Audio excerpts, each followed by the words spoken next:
Welcome back to Grasping the Gridiron. I'm your host, Zach Thummel, and today we'll be going through our sleepers for every round in the NFL draft, and I'll be giving you the most underrated players in the draft at each position. Alright, so the first round here, we'll start off. So our first sleeper here is Landon Jackson, defensive end slash edge from Arkansas. He's a guy that we talked about in the last video, and I had the Seahawks taking him in the third round of my mock draft. But he's a guy that I believe, depending on the edge market and who goes and when in the first round, he could be a guy that could sneak into the back end of the first round if a ton of dominoes fall there at the edge position. This is a guy 6'6", 264, 33 and a quarter inch arms, 10-inch hands, the 72 production score, 86 athleticism score, 78 total score.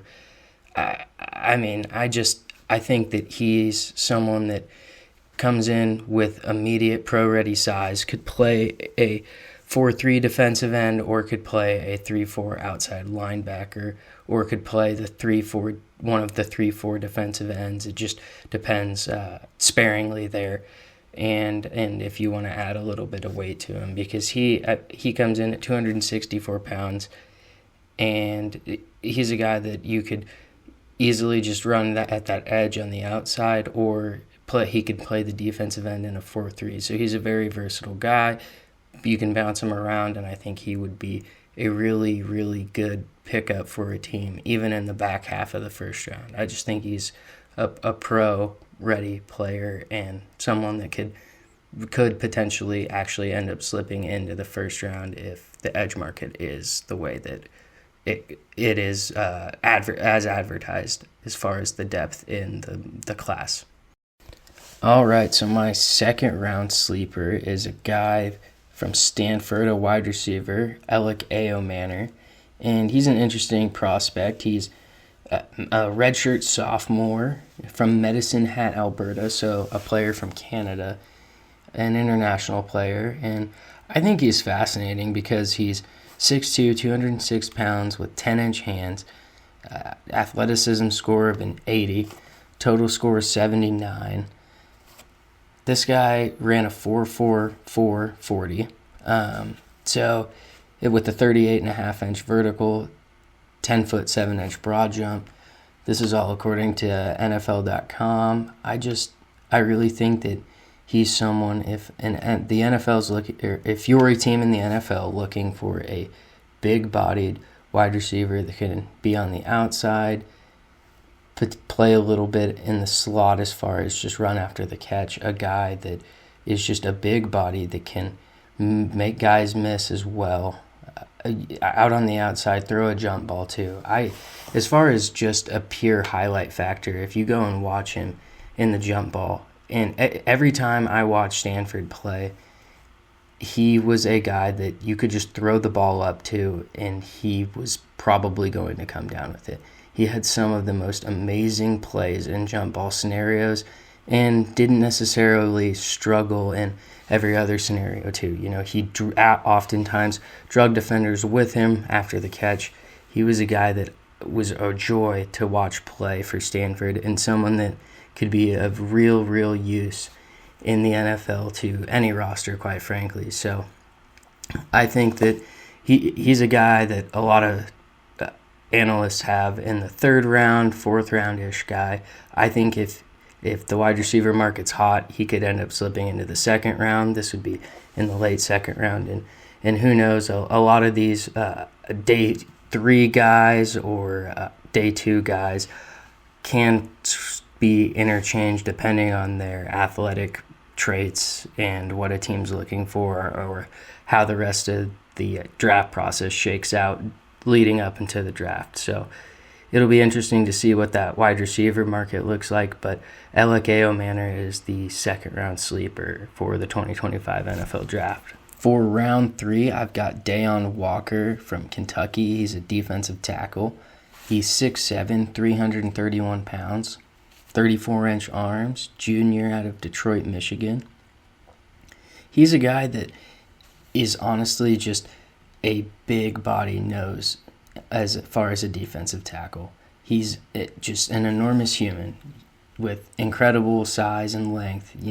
I really, really like what he brings to the table, and someone that draft analysts have in around the 4th round range, and I think he could really slip into the 3rd round depending on what teams are looking for, because a guy at that size, again, 6'7", 331 pounds, how many of those guys come along?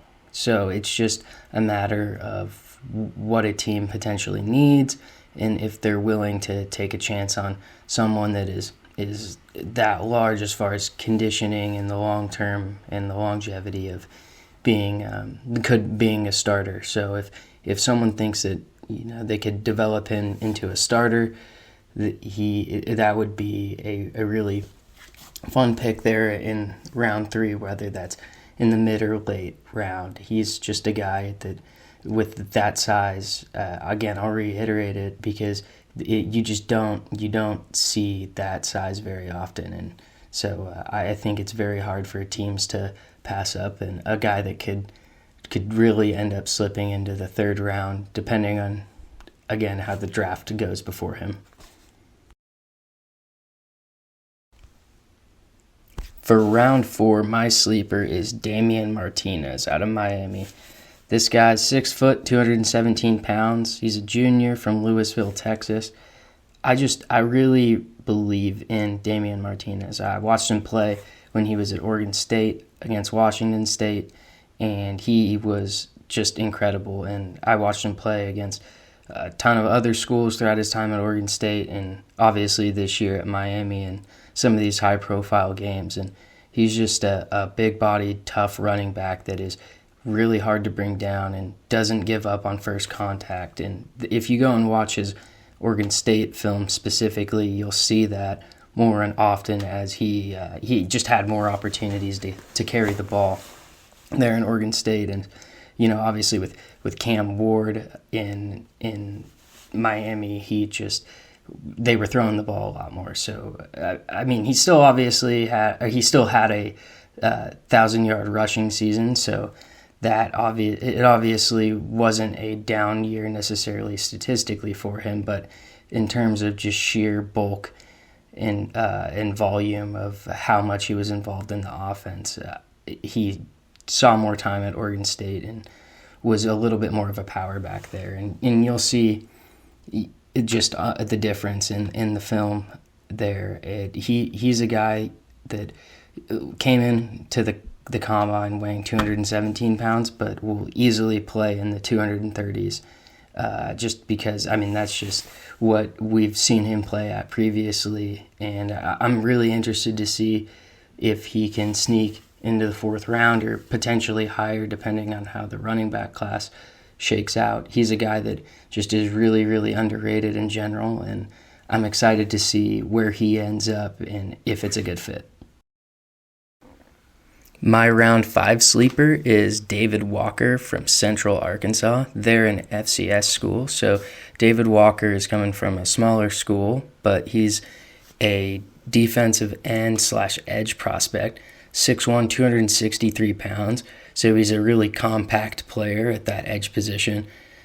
Ran a 4.6 940-yard dash, 35-inch vertical jump, and put up 26 reps on the bench, so really strong, compact player.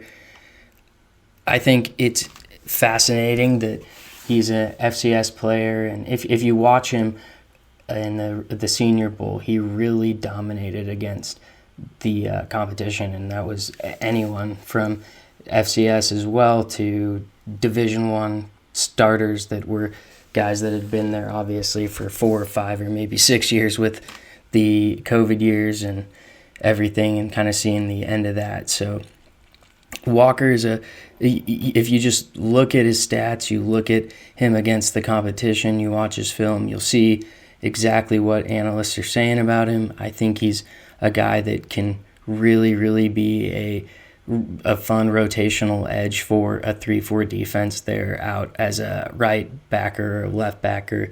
He's someone that will, I think, find his consistency in the NFL. He'll adapt, and I think just with his unique strength and his frame and natural leverage, he could be a real disruptor in the league. My 6th round sleeper is Tyrone Broden, wide receiver from Arkansas. He's 6'7", and he ran a 4.37 unofficial 40-yard dash at his pro day. It was hand timed, so that's why I say unofficial. So it technically was an official timing, but it wasn't laser timed like the combine. And he had a 35-inch vertical jump, and I think any player, if you're 6'7" and you can run that fast, I think any team would be willing to have him on their roster. It's just a matter of where. And in the late 6th round, this guy could be a potential value for teams and someone that could develop into a solid receiver, especially just with that 6'7" of frame in general. You can find a spot for him on the football field to utilize that length as far as offensively. He's just someone that in a jump ball situation with a 35-inch vertical, and he's 6'7", can move that fast. I think you just can really find advantages to take, or find places to take advantage of that, those, just that length, the size, and the speed as well, is potentially in the red zone and just in those jump ball situations again. My 7th round sleeper and our last sleeper for the 2025 NFL draft is Efton Chisholm, wide receiver from Eastern Washington. He's 5'10", 185 pounds, ran a 4.7 40-yard dash, and had a 34-inch vertical. So the 4.7 off the top, this was from the 2025 East-West Shrine Bowl.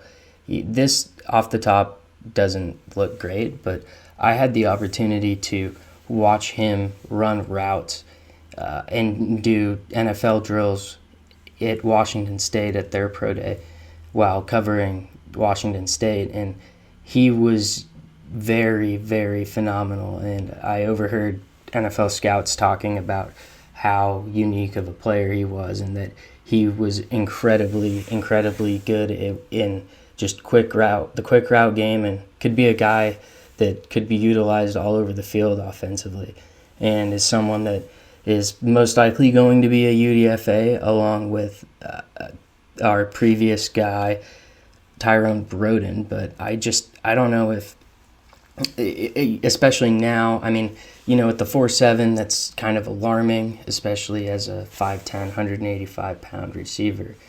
I just think that when you watch the film too, and you see him against competition,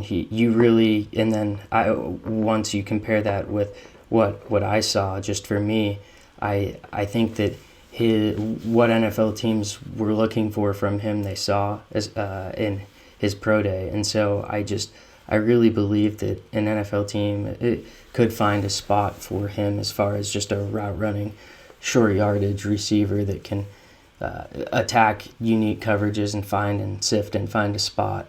At the 4.7, with the 4.7 again, this is why he's in this position and playing for Eastern Washington at the FCS level. This is why he's later and will probably end up as a UDFA. But I thought it was, especially with Washington State receivers next to him and tight ends, I thought he was unique in his separation as far as what he separated himself in amongst the pack as far as the best route runner there.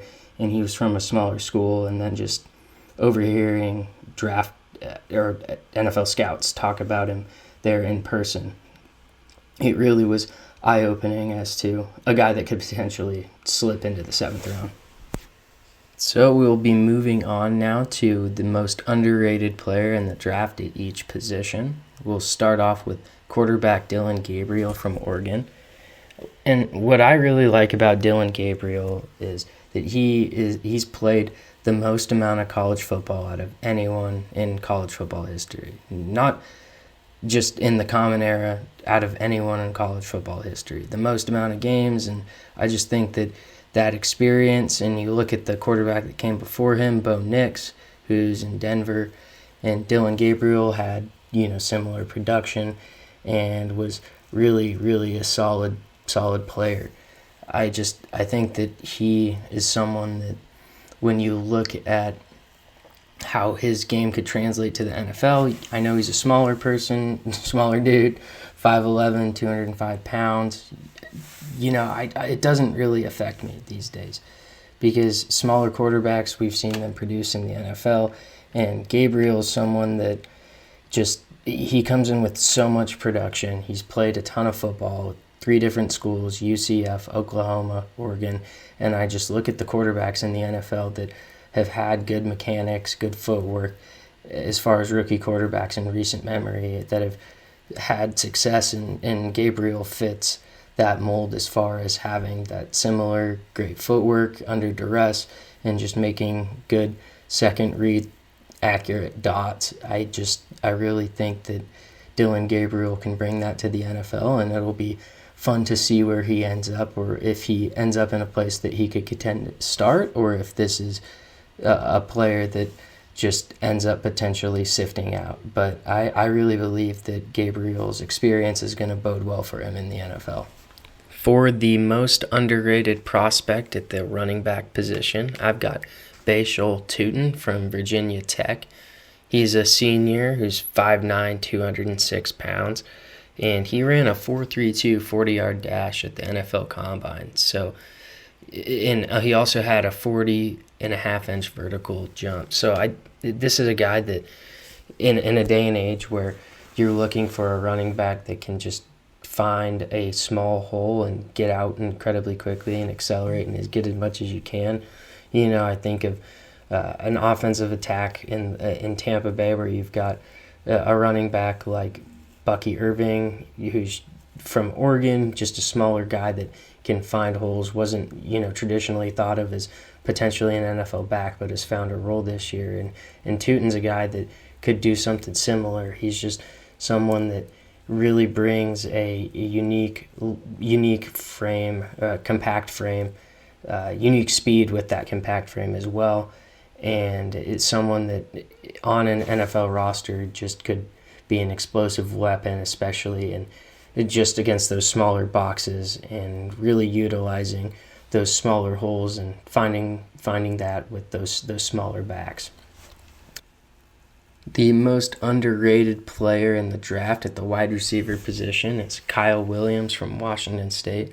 This is a guy that I got to watch personally. He was someone that is just incredibly explosive, a great route runner, just a dude that was an unbelievable separator in terms of both after he had the ball in his hands and before he got the ball in his hands. His route running was just technician-esque. He really was a player that was unique and someone that was unlike anyone I'd seen previously in Washington State. And we've seen a lot of unique receivers, and he was one that I just immediately think of his performance down in San Diego against Syracuse. He absolutely separated himself as one of these top-tier receivers in college football, just carrying Washington State and giving them a chance in that game with a completely depleted roster due to the transfer portal and coaching staff departures. It was just a unique experience to see a player, because to do that amidst those circumstances, because quite honestly that showed his character. And you combine his production with what you see on tape, with the kind of person as a leader in the locker room. I just think this is a player that NFL teams really should be looking for, and a guy that, especially recently with Chris Sims' wide receiver rankings, is someone that could really lurk up draft boards, and is someone that could get into the third round, maybe even the second round, if depending on how teams see him. I don't see that happening on my end, but it's certainly possible and something that I wouldn't rule out because of the way that I've seen a lot of analysts talking about him, especially as of recently. And it would just be it will be interesting to see where Kyle ends up, because he could be a piece that depending on the receivers around him, he is a guy that can contribute immediately, or if he ends up at a place where the depth in the wide receiver room isn't necessarily as deep as some of the other places, or maybe it's just not a good scheme fit for Kyle. I think he could be a guy that maybe is a late bloomer in terms of ending up on a second roster, or it just will all depend here as far as how NFL teams see him scheme fit wise and where that shakes out as far as where those teams have selections in the draft. My most underrated prospect for the tight end position is Harold Fannin Jr. from Bowling Green.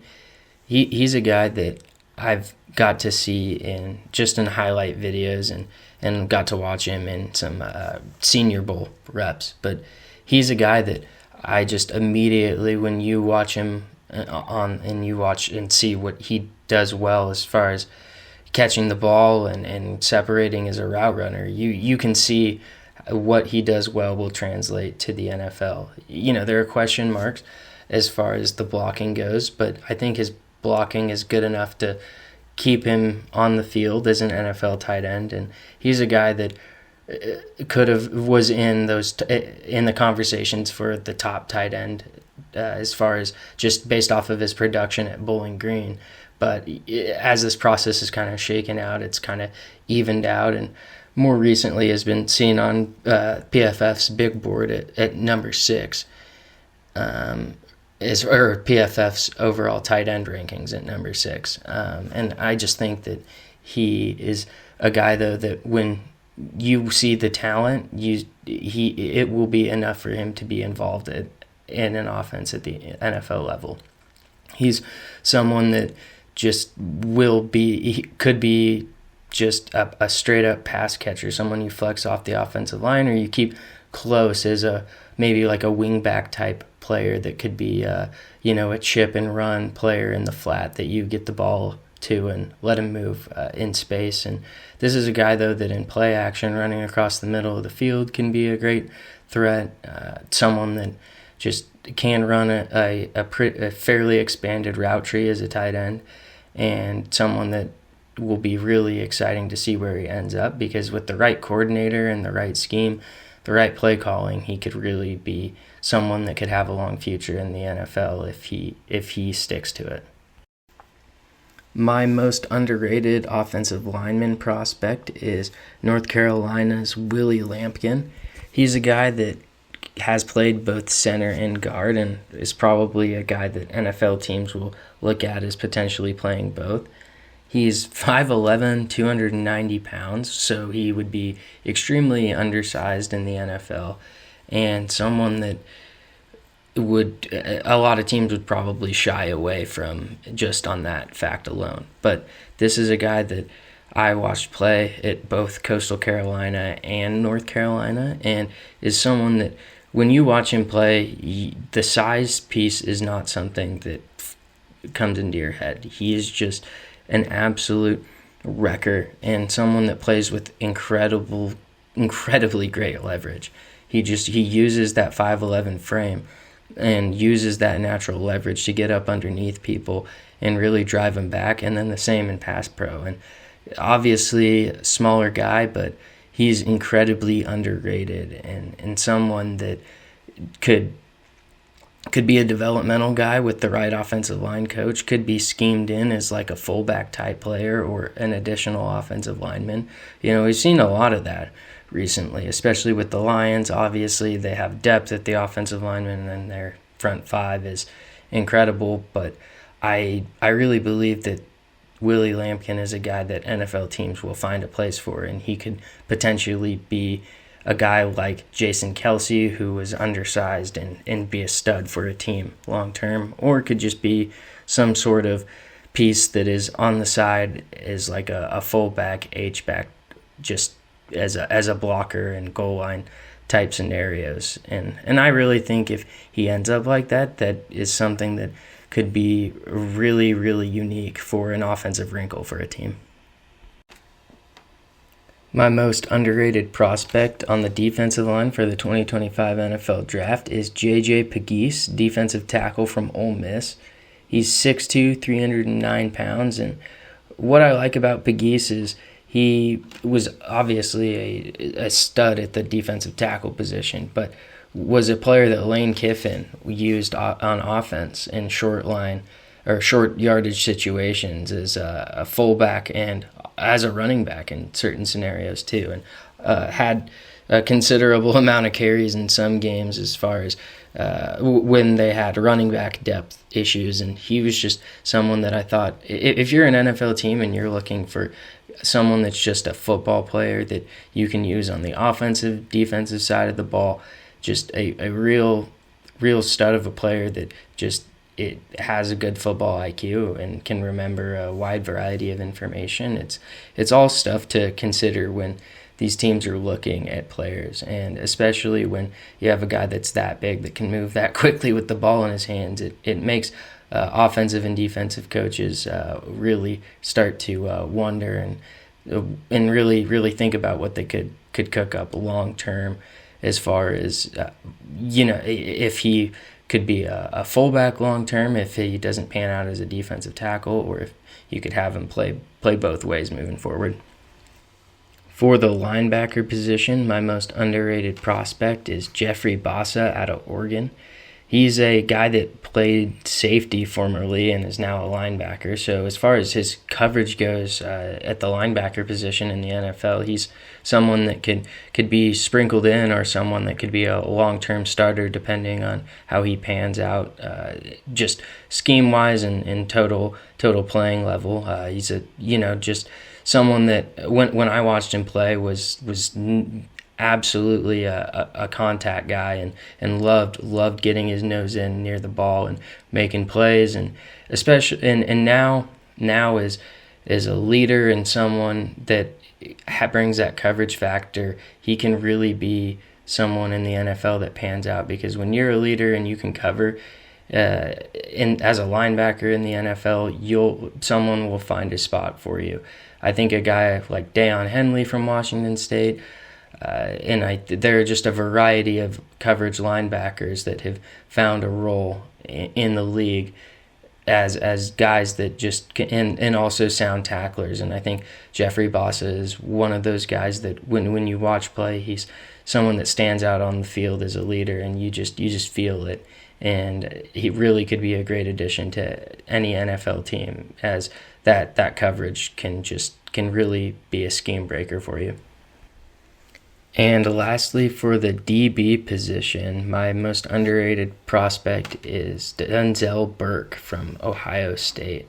So Denzel Burke was a 4-year starter, a guy that is 5'11", 186 pounds, so a little undersized, but again, a senior, a 4-year starter who ran a 4.48 40, so a solid speed. Would like a little faster, but good enough. And I think, again, it goes back to the experience. And when you start for 4 years at the cornerback position, you obviously are doing something right to an extreme, to where if you come onto the field as a freshman at the cornerback position, you are obviously a elite talent. And just because he played for 4 years and didn't go last year doesn't mean anything in today's day and age, especially with NIL. You never can really speculate there, and I'm not sure what he would have been projected last year, but I look at where he's at now, and his size is enough to be productive in the NFL. He's got good enough strength, and I think that he can be a guy that would be able to be both a man and zone corner in the NFL, and it's someone that when you're a 4-year starter and you're a little bit underrated, it can kind of light a fire under you as to why you potentially weren't drafted as higher, especially being on a national championship team in his senior year. I think that those are all great leadership qualities that NFL teams will look for, and that's something that I think bodes well for him. And I really think he will find a role and a niche here in the NFL. Thank you for listening to Grasping the Gridiron. As always, I'm your host, Zach Thummel. Please share on Spotify and like and subscribe on YouTube. If you have any suggestions, please leave those in the comments on YouTube, Spotify, or on our social media platforms as well.